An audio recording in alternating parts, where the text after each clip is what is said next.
Hola chicos, bienvenidos a esta sesión número 2 de la materia de programación.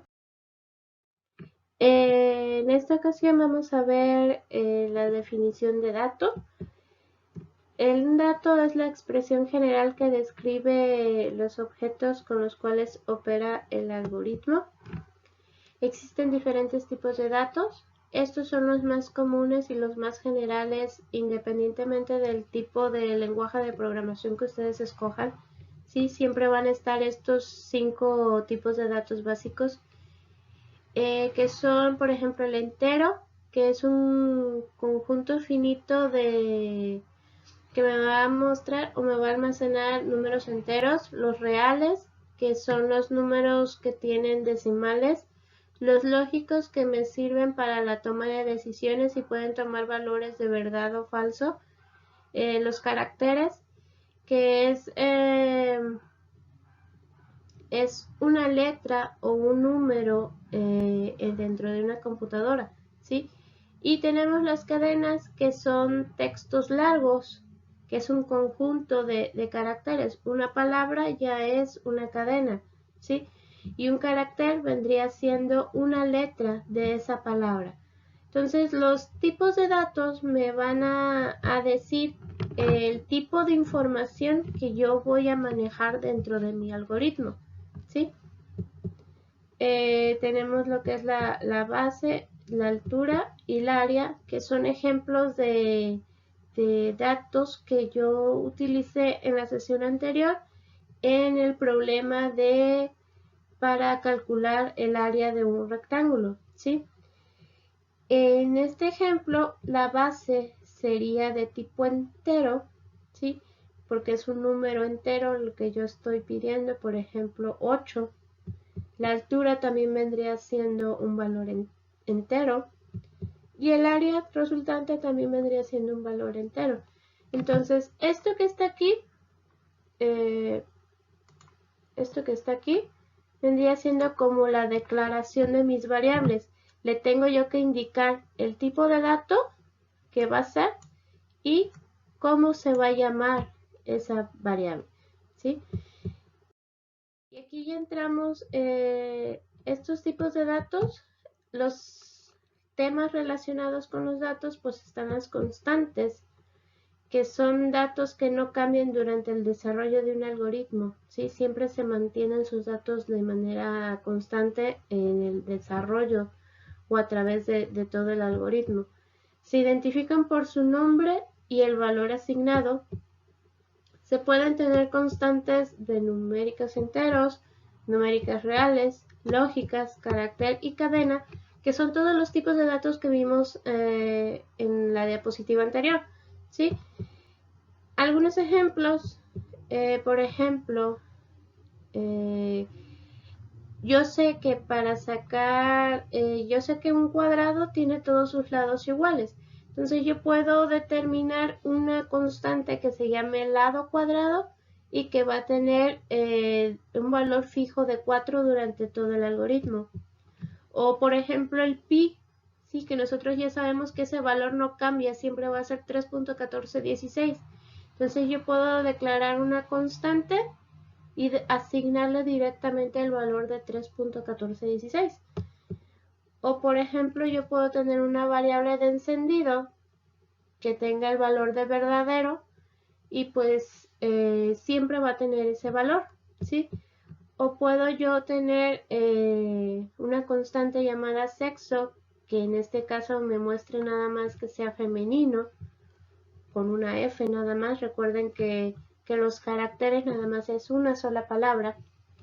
O puedo tener yo una constante que se llame entregado, que sea muy bien. Por ejemplo, cuando ustedes contestaron el examen diagnóstico, al final les mostró un mensajito de examen terminado o muy bien, ¿sale? Entonces, esos mensajes que aparecen están almacenadas, pueden estar almacenadas en constantes o también pueden estar almacenadas en variables, que a diferencia de las constantes, este valor sí puede cambiar durante el desarrollo de un algoritmo, ¿sí? igual manera se identifica por su nombre y por el tipo de dato que va a ser esa variable. En la sesión anterior vimos el ejemplo de el algoritmo que resolvió el problema del área de un rectángulo, y aquí tenemos otra vez el algoritmo que vimos en la sesión anterior, ¿sí? En donde teníamos como primer paso el inicio, como segundo paso la entrada desde el teclado de lo que es la base y la altura, ¿sí? Posteriormente teníamos el cálculo del área multiplicando la base por la altura. Posteriormente se nos muestra en pantalla los datos de la base o lo que nosotros introducimos aquí. La altura también nos la vuelve a mostrar, y finalmente el área, que va a mostrar ya el resultado de la multiplicación de estos dos, ¿sí? Y el último paso era el fin. Haciendo la modificación a este algoritmo y ya agregándole sus variables, vendría quedando de esta manera, ¿sí? En donde yo tengo el inicio, aquí ya tengo las variables, ¿sí? Que en este caso va a ser la base, la altura y el área, y las tres van a ser de tipo enteras, ¿sí? Posteriormente tengo la entrada desde el teclado de la base y la altura, quiere decir que yo le voy a asignar cuál va a ser el valor de la base y cuál va a ser el valor de la altura. Después hago una pequeña modificación de este paso, ¿sí? Que vendría siendo este. Ya no pongo el cálculo del área, sino que pongo directamente la operación. Área igual a base por altura, ¿sí? Si se fijan, transformé esto que está aquí directamente en una operación. Y posteriormente me va a mostrar en pantalla la base, la altura y el área. En teoría, cada vez que yo ejecute o haga uso de este algoritmo, estas variables van a cambiar.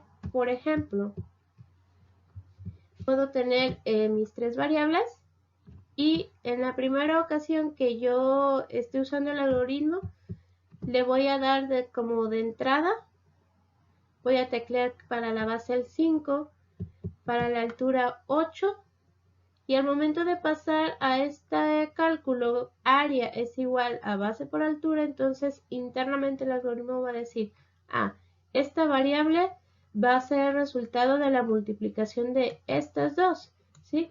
¿Cuánto es 5 por 8? Área va a valer 40, ¿sale?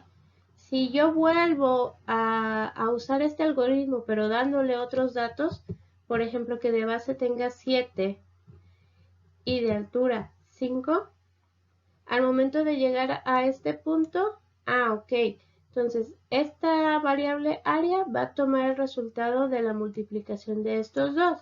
Entonces 7 por 5, 35, ¿sale?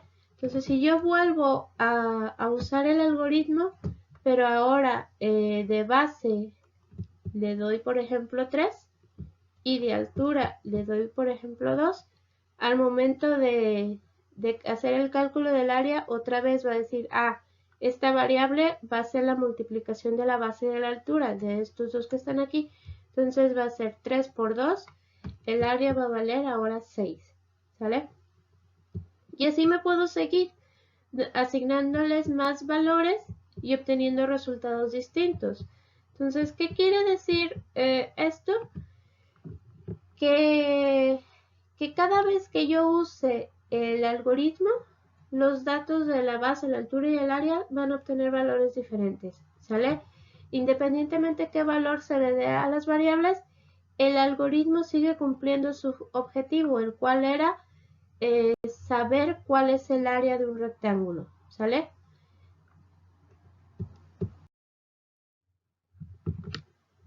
También tenemos el concepto de expresiones, que es una combinación de operadores y operandos.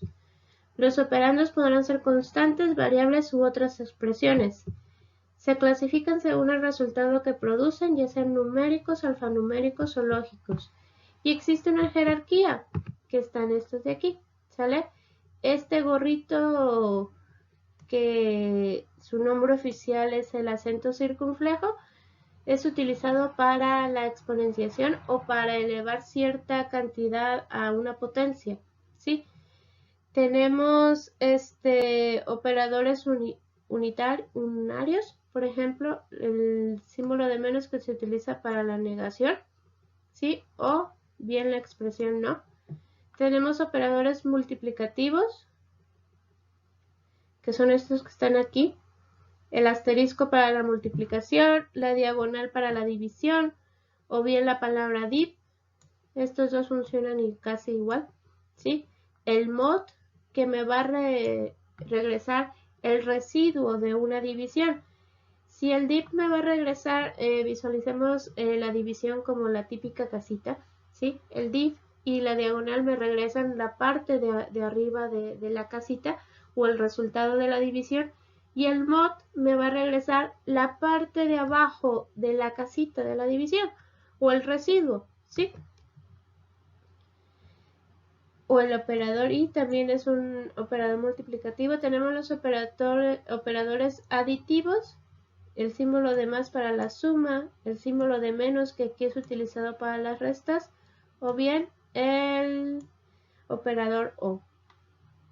Y tenemos también operadores de relación, que son aquellos que me van a permitir realizar comparaciones. En este caso, el igual, el distinto, el mayor que, menor que, mayor igual o menor igual. Entonces las expresiones son operaciones, en realidad. ¿Qué operaciones yo voy a realizar? Por ejemplo, en la diapositiva anterior veíamos cómo realizar el área de un círculo. Área era igual a base por altura. Eso es una expresión, ¿sí? ¿Qué tipo de operación se va a realizar? Pues eso me lo va a indicar el operador, ¿sí? En el ejemplo del área de un círculo está el operador, está este operador, ¿sale? Un asterisco que me indica que va a ser una multiplicación. Me muestra también el símbolo de igual, área igual a base por altura, en donde el igual está funcionando como un operador de asignación. A la variable área se le va a asignar el resultado de la operación de multiplicar la base y la altura, ¿sí? Entonces, esta es la jerarquía de las expresiones o de los operadores. Tengo yo también funciones. Estas funciones son predefinidas y que aceptan uno o más argumentos y producen un valor denominado resultado, ¿sí? Se usarán escribiendo su nombre seguido de los argumentos adecuados encerrados entre paréntesis en una expresión. Por ejemplo, aquí tengo varios ejemplos de funciones que se utilizan en el lenguaje de C, ¿sí? Tengo la función apps. Esta función recibe un argumento, ¿sí? Está aquí. Apps es la función que me va a regresar el valor absoluto de un número, ¿sí? El tipo de argumento o lo que está entre paréntesis puede ser de tipo entero o puede ser de tipo real. Puede ser un número entero o un número decimal, como lo quieran ver, ¿sí? Y el resultado que me va a dar el uso de esta función va a ser igual que en el argumento. Quiere decir que si yo en el argumento es un dato de tipo entero, pues también el resultado va a ser de tipo entero, ¿sí? Yo puedo tener el coseno de un número, por ejemplo, ¿sí? La función cos, el argumento x, me va a regresar el coseno de ese número o de ese argumento que yo le dé, ¿sí? El tipo de argumento va a ser entero o real, pero ya el resultado va a ser exclusivamente real o decimal, ¿vale? Entonces, esas son las funciones. ¿Y cómo se utilizan esas funciones? Aquí tengo un pequeño ejemplo, ¿sí?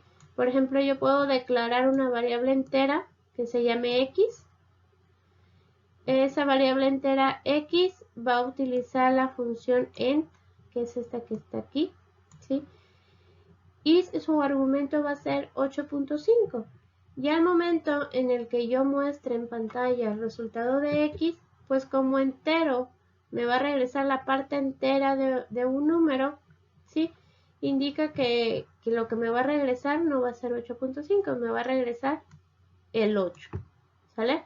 Entonces, de esta manera se utilizan las funciones. Puedo tener yo también construcción de identificadores. Y pues los identificadores son los nombres que se le dan a las constantes simbólicas, variables, funciones, procedimientos u otros objetos que manipula el algoritmo. La regla para construir un identificador establece que debe resultar significativo sugiriendo lo que representa.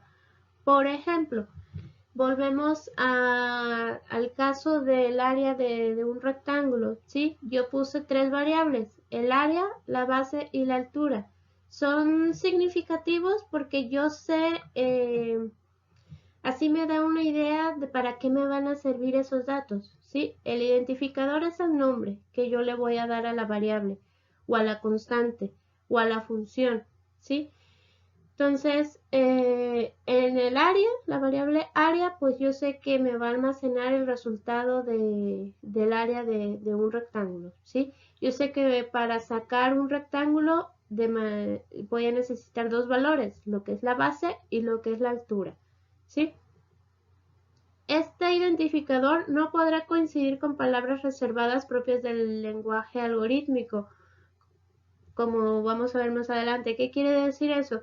Palabras reservadas, por ejemplo, los tipos de datos. ¿Sí? Yo no puedo poner como nombre de una variable, de una constante o de una función que sea igual al nombre del tipo de dato.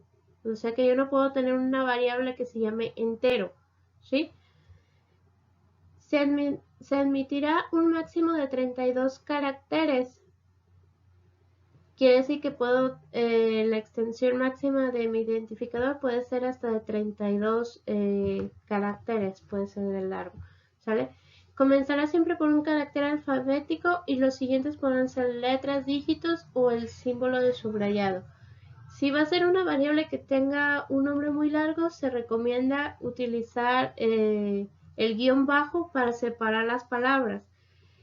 Obviamente no se sugieren nombres muy largos a pesar de que el máximo de caracteres permitidos para el nombre del identificador sea 32 caracteres. ¿Por qué? Porque va a ser muy confuso al momento de utilizar esos identificadores.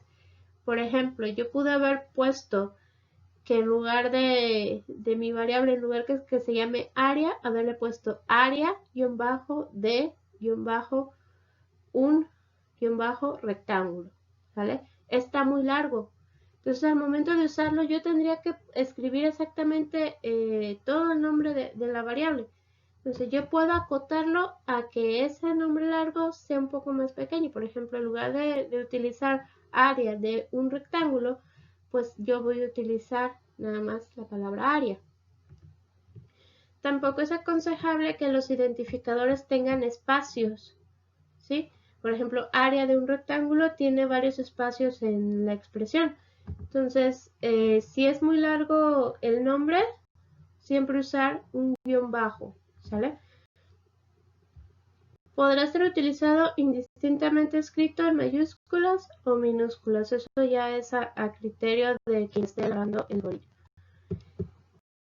Y pues eso sería todo de esta sesión. Para reafirmar lo que acabamos de ver, van a realizar la actividad 2 del cuadernillo de actividades que viene en la página 7. Fecha máxima de entrega el 3 de octubre. Lo pueden entregar ya sea por el Messenger de Facebook, al nuevo perfil que les proporcioné, o por WhatsApp, o bien al correo electrónico ceciliagaitan57.clases@gmail.com. Adiós.